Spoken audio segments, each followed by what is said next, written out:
নমস্কার বন্ধুরা, আপনারা দেখছেন ব্রাদার্স টক শো। কিছুদিন আগে 2024-এর আইপিএল শেষ হয়েছে আর সেখানে চ্যাম্পিয়ন হয়েছে কলকাতা নাইট রাইডার্স।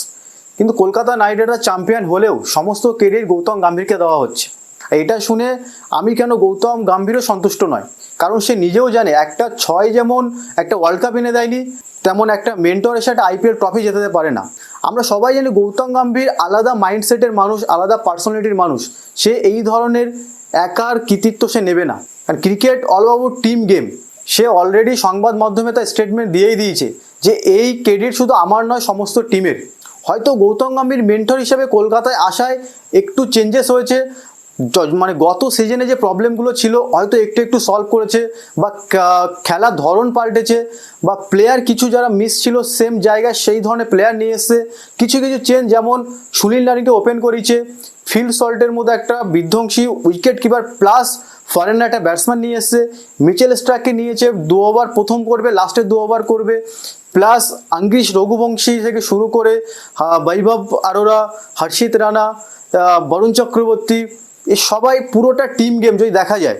দেখুন, 2024-এ কলকাতা নাইট রাইডার্স চ্যাম্পিয়ন হয়েছে, তার পিছনে গৌতম গম্ভীরের ক্রেডিট তো থাকবেই, আর ক্রেডিট পাওয়াও দরকার গৌতম গম্ভীরকে। কিন্তু তার সাথে সাথে মাঠের প্লেয়ার বা তার সাপোর্টিং কোচ এদেরকেও একটু ক্রেডিট দেওয়াটা পাওয়া উচিত।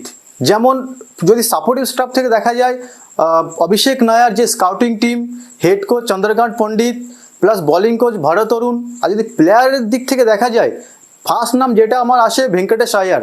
যে ভেঙ্কটেশ আয়ার কোয়ালিফায়ার প্লাস ফাইনালেও খুব ভালো পারফরমেন্স, শুধু ফাইনালে এই ইয়ারে নয়, যতদিন ধরে কলকাতাতে নকআউট খেলছে তার পারফরমেন্স যদি তুলে ধরা হয় অনেক বেটার।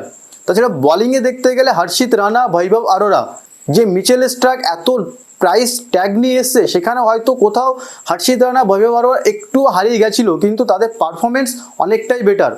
আর যদি ব্যাটিংয়ে ভেঙ্কটেশ আয়ার ছাড়া আরও দেখা যায় আঙ্গিশ রঘুবংশী 2-3টে ম্যাচে ভালো খেলেছে, প্লাস শ্রেয়াস আয়ার ক্যাপ্টেন, যে নামটা একদম আসছে না, কারণ মেন্টার কোচ আর ক্যাপ্টেন নামটা আসা খুবই দরকার, সেখানে ক্যাপ্টেনের নামটা আসছে না, শ্রেয়াস আয়ার। অনেকেই কলকাতার ফ্যান আছে যারা বলে যে শ্রেয়াস আয়ার কেন আগে আসছে, তার স্ট্রাইক রেট অনেকটা কম।